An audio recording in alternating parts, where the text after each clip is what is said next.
Hi, everybody. My name is Sarah, Pearls of Wisdom and Food with Keto Under 20, except for today. Well, I'm going to subtract my fiber because my friend is taking me to the Earthy Crunchy place for breakfast, and I'm having the bed of kale because it's the best.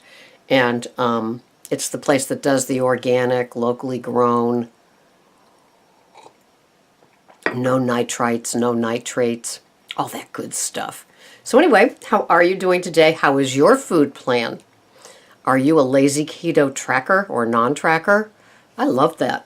It was funny reading all the people that were had all the different ways. It reminds me of the controlled drinking an alcoholic might do before they reach AA. You know, it's like, well, if I don't do this, and if I don't drink till nighttime, and if I don't drink that liquor that gets me into that place where I'm banned from restaurants, you know, I'll be okay. You know, and the lazy keto, it's like, well, no, I'll just eyeball this, and I know what has zero carbs, so I'll just have the slab of beef and, you know, a small portion of spinach with it, and I can keep doing this, and it will be fine. It's kind of funny. The bargainers, as it were. But for me, I track because it's important. Now, today is Friday, February 24th. Can you believe it? The last Friday in the month. And we know what happens on Fridays at noon, right? For those of you pickles who watch daily or frequently, you know that on Friday at noon, sometimes people say, no keto for the weekend. And then they have a very messy Monday, if they come back.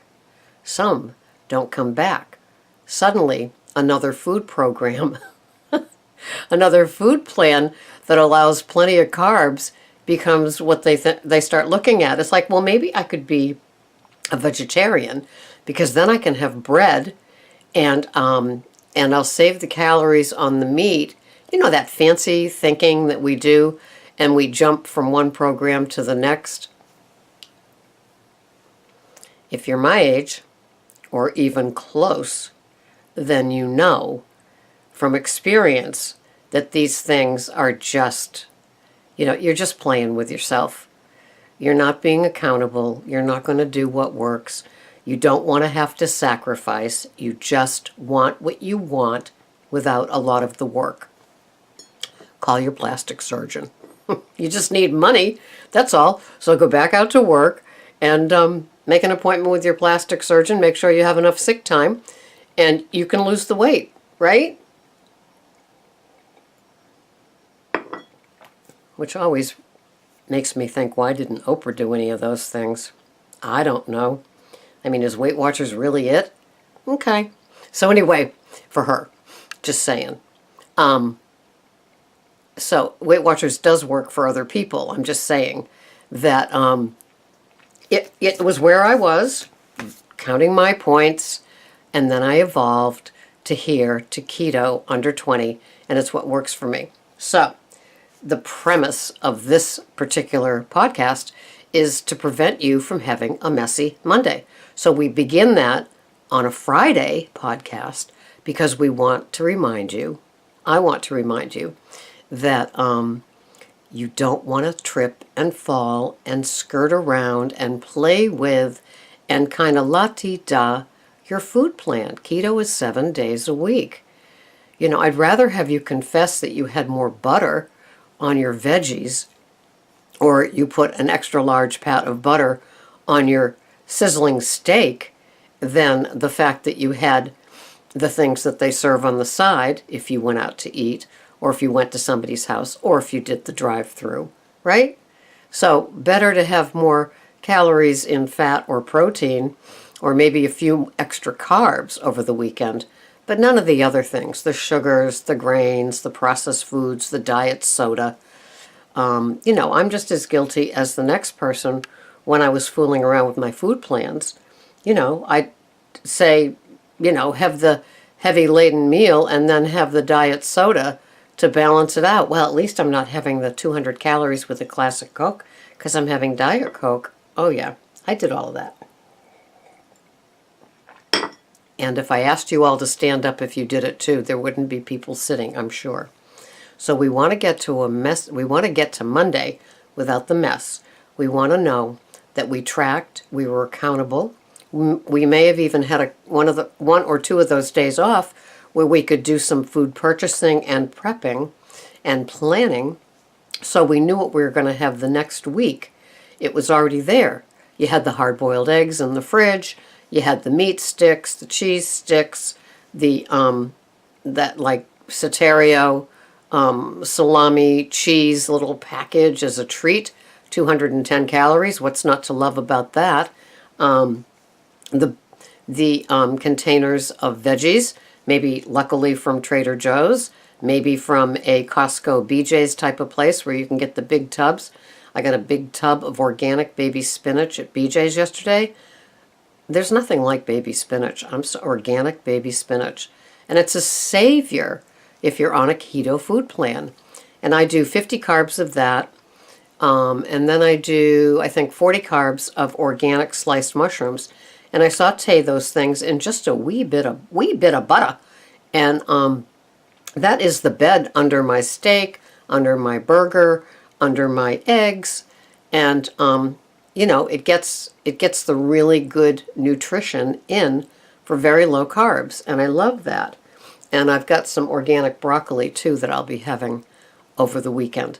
So when you get to Monday, you've had good food because you brought in good food. And, the protein, the veggie, the salad with the extra virgin olive oil, you've had those things. So on Monday, you're not saying, I had a bite of off of his plate. I had a lick of that, because school's out.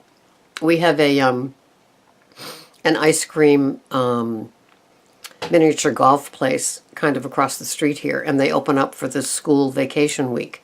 And you should see the cars there. I swear to God, they start serving it at 9 because everybody's been in withdrawal since they closed on Columbus Day weekend. And, I don't want to be one of those that first one to be there. And I know that when I was on a modified food plan, also known as Weight Watchers, where you could have the treats and just factor it in, yes, it was nice. Yes, it was a treat. But yes, ultimately, it was a craving, triggering food plan because I was allowed a little something, something of the sugars or the grains. And so that kept me kind of lit up, kind of like the dog hoping for somebody to drop something at the table. It's like forever hopeful. And so that's how my counting points with Weight Watchers was. Did I lose some weight? Yeah, I lost some weight. But my addict was never really satisfied. And it was a diet like we think diets are supposed to be. I always was kind of hungry. I always was kind of substituting that bag of grapes instead of having something like, with extra fat that would carry me from one meal to the next. I did a tea podcast yesterday that I will show at a later time. But that's that with a little heavy whipping cream that's organic and a little pasture-raised butter from a grass-fed cow is what holds me in between my 2 meals of the day. And it's a nice little break. And it keeps me away from the big dog full dose of caffeine that I like. I love this. It's like rocket fuel. And I do have the rocket fuel Keurig pods too that I got from online that, yes, they're seriously rocket fuel. So when we get to Monday, we don't want to have the fear of missing out in the momentum of our food plan. We don't want to have to think that we're out of ketosis, that we're kind of starting over again, that we have a little bit of shame and guilt. Was that bite really worth it? Was that piece of something really worth it? Was that round thing with chocolates on top of it really worth it? It felt like it at first, I'm sure. I mean, I know those feelings. But come Monday, it's like, ugh, I kind of have to withdraw from sugar again. I kind of have to withdraw from grains again. You don't want that messy Monday. And when I was talking about leaving, all these people that I've never heard from have come out of the walls and said, I really struggled on weekends until I saw your Messy Monday tapes. So this one's for you. This one's for you. And messy Mondays matter. And or not having a messy Monday, that fear of missing out, FOMO, ends up being, I wish I was still on the keto train and I wasn't, messing around over the weekend thinking that it really is only a 4.5 day diet. And from Friday at noon at lunch at work, right through to Sunday night with that bowl of popcorn with the award show or a movie with my family was all totally deserved and okay. And kind of tracked. I mean, I don't know if any of you do this with your mind. You go from counting carbs to like on your way to having a messy Monday, and then suddenly you say, well, I'll just count calories over the weekend. And if I keep my calories in control, it will kind of be equal. Well, no, sorry. But good luck with that. And, I'm certainly in the choir of switching food plans to accommodate what I'm eating. I mean, that's the messy mind working, isn't it? That is the addict in full bloom. So, and, I'm just as guilty of it as you might be. So I steer clear.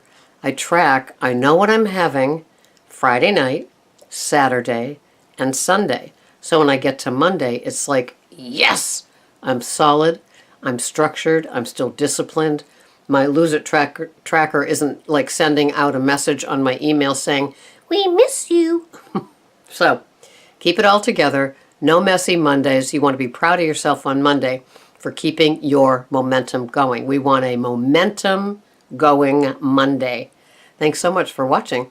This has been Sarah, Pearls of Wisdom and Food with Keto Under 20, except for my earthy, crunchy restaurant visit today where I'm having kale, so that bumps me past the 20, but that's okay. It's kale, really. It's not the scone that I have to look at when I walk in. It's kale. Have a wonderful day. Thanks so much for watching. Bye-bye for now.